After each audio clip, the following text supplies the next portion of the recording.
आज हम लोग जानेंगे कि कौन बड़ा और कौन छोटा। आमतौर पर इस तरह की संख्याएं जो होती है इनको पहचानना बिल्कुल आसान है कि कौन बड़ा है और कौन छोटा है। इसमें से सबसे बड़ी संख्या कौन सी है? 7 है और सबसे छोटी 2 है। तो इस तरह की संख्याओं को पहचानना आसान है कि कौन बड़ा है और कौन छोटा है। लेकिन जब भिन्न की बात आती है तो भिन्न में कौन बड़ा है और कौन छोटा है इसको पहचानना थोड़ा सा कठिन हो जाता है। तो आज हम लोग उसी को जानने का प्रयास करेंगे, जानेंगे कि कौन संख्या जो है कौन भिन्न बड़ा है और कौन भिन्न छोटा है। ठीक है, तो यहाँ पर संख्या है 2/3 और 7/12। इसमें कौन बड़ा है और कौन छोटा है इसको जानने का दो तरीका है। दो तरीका आज हम तुम लोग को बताएंगे। एक है विस्तार से हल करके और दूसरा है कि शॉर्ट में। इसको क्या है, पहले हम लोग देखते हैं विस्तार से। विस्तार से इसको हल करने का तरीका ये है कि ऊपर वाले को क्या बोलते हैं? अंश बोलते हैं और नीचे वाले को हर कहते हैं। तो हर को हम लोग इसका लघुत्तम समापवर्तक निकाल लेंगे, जिसको इंग्लिश में एलसीएम शॉर्ट में, और पूरा नाम जो है लोवेस्ट कॉमन मल्टीपल है ना, तो उसको हम लोग इसका लघुत्तम समापवर्तक निकाल लेंगे। तो 3 और 12 का लघुत्तम समापवर्तक कितना होगा?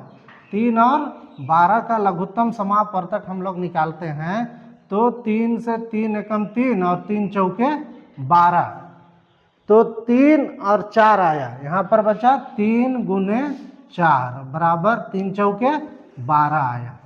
ये क्या हुआ? लघुत्तम समापवर्तक किसका है? इस हर का, 3 और 12 का। अगर यहाँ पर दो ही भिन्न है इसलिए दो ही भिन्न का हम लघुत्तम समापवर्तक निकालें।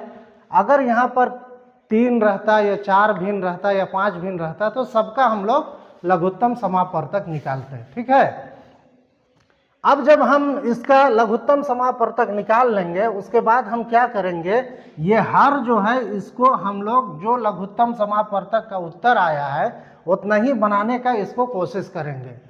तो हम लोग यहाँ पर देखते हैं कि 3 है, तो 3 को हम लोग इसको 12 कैसे बनाएंगे? तो उसके लिए यह है कि कोई संख्या से गुना करेंगे या कोई संख्या से भाग देंगे। तो आसान तो यह है कि हम उस संख्या को गुना कर दें। तो 3 को कौन सी संख्या से गुना करेंगे कि 12 आ जाएगा? 4 से गुना करेंगे, शाबाश, ये 4 से गुना करेंगे तो 12 आ जाएगा, 3 चौके 12। अच्छा, 12 यहाँ पर है तो 12 को कौन सी संख्या से गुना करेंगे कि 12 आ जाए? 1 से गुना करेंगे तो 12 आ जाएगा। अब यहाँ पर हम देखते हैं कि यहाँ नीचे आ गया 3 गुने 4 और 12 गुने 1। अब नीचे जिस संख्या से हम गुना किए हैं उसी संख्या से ऊपर भी गुना कर देंगे। तो यहाँ पर हम नीचे 4 से गुना किए हैं तो ऊपर भी 4 से गुना कर देंगे, नीचे 1 से गुना किए हैं तो ऊपर भी 1 से गुना कर देंगे। ठीक है, अब क्या करेंगे, इसको हल कर देंगे। अब हल करो, हल करेंगे 2 गुने 4, 2 चौके कितना होता है?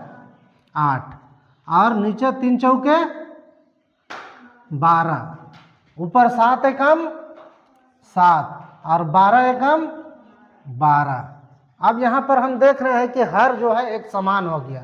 तो हर जब एक समान हो जाता है, एक हो जाता है, सेम हो जाता है, तब हमको पहचानना बिल्कुल आसान हो जाता है कि कौन सा भिन्न बड़ा है और कौन सा छोटा है। तो जब हर एक समान हो तब उस परिस्थिति में हम क्या करेंगे, अंश को देखेंगे कि अंश में कौन बड़ा है और कौन छोटा है। तो इसमें से अंश यहाँ 8 है, यहाँ 7 है, तो कौन बड़ा है? 8। तो 8 बड़ा है, तो 8 ये किसके नीचे है? 2/3 के नीचे। ये 2/3 जो है ये बड़ा हो गया, और 7 किसके नीचे है? 7/12 के नीचे। तो ये 7/12 जो है ये छोटा हो गया, यानी कि बड़ा हो गया 2/3 और छोटा हो गया 7/12। ठीक है, अब ये एक तरीका हुआ। दूसरा तरीका क्या है, जिसको हम लोग क्रॉस मल्टीप्लाइकेशन नियम से उसको हल करेंगे, है ना, यानी कि वज्र गुणन विधि से। वज्र गुणन विधि 2/3 है और 7/12 है, 7/12 है।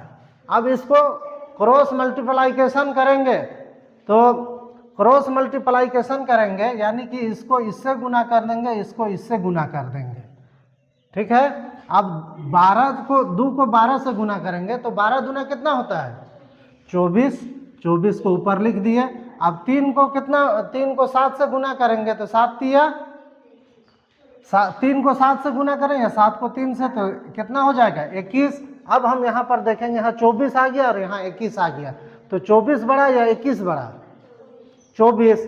तो 24 ये किसके सीधा में है, ये 2/3 के, तो ये 2/3 ये बड़ा हो जाएगा और 21 छोटा है 24 से, इसलिए ये 7/12 ये छोटा भिन्न हो जाएगा। ये हुआ दो भिन्न हो। जब अगर 3 भिन्न हो तब उसको हल कैसे करेंगे।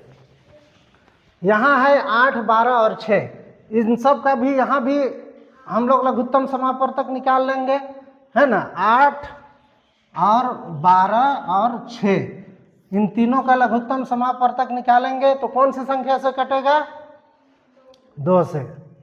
2 चौके 8 और 2 छक 12 और 2 तिया 6, ठीक है। अब फिर देख रहे हैं यहाँ पर 4, 6 और 3 आया, तो अब फिर कौन संख्या से भाग देंगे 2 से भाग देंगे। फिर 2 दूनी 4, 2 तिया 6, 3 उतर गया। अब कौन संख्या से भाग देंगे फिर 3 से, शाबाश 3 से भाग देंगे।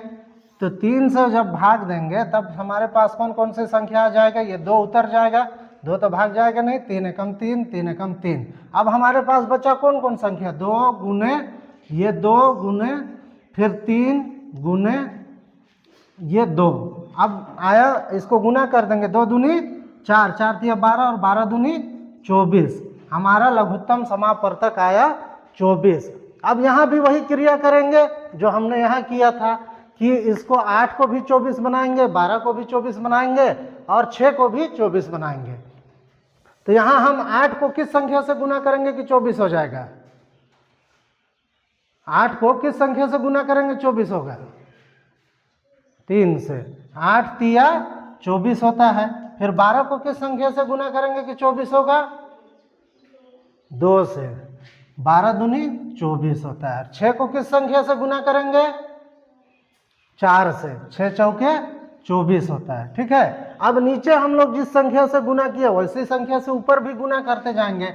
नीचे 3 लिखे हैं, ऊपर 3 से गुना कर देंगे, नीचे 2 लिखे हैं, ऊपर 2 से गुना कर देंगे, नीचे 4 लिखे हैं, ऊपर भी 4 से गुना कर देंगे। अब इसको हल कर देंगे, 7 तिया 21 बटा 24, सब 24 आ जाएगा। 9 दूनी 18 बटा 24, यहाँ 3 चौके 12 बटा 24। अब यहाँ हर एक समान हो गया। अब अंश को देखेंगे कि कौन बड़ा है और कौन छोटा है। तो सबसे बड़ा कौन है,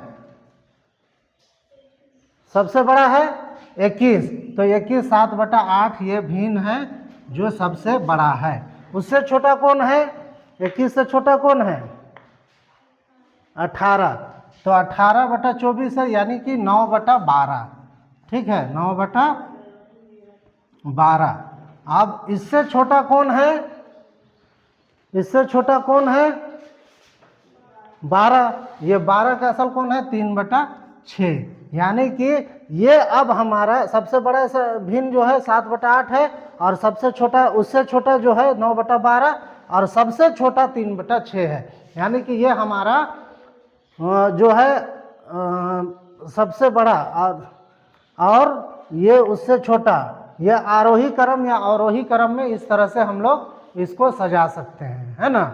क्या है कि इसको आरोही क्रम या अवरोही क्रम में सजाने के लिए यही तरीका जब हम अपनाएंगे तभी भिन्न को हम आरोही क्रम में या अवरोही क्रम यानी घटते क्रम में या बढ़ते क्रम में हम लोग उसको लिख सकते हैं या सजा सकते हैं। तो ये बात समझ में आ गई। कहीं कोई दिक्कत, जहाँ भी दिक्कत होगा उसको पूछ लेना और उसको जो प्रश्नावली है उसको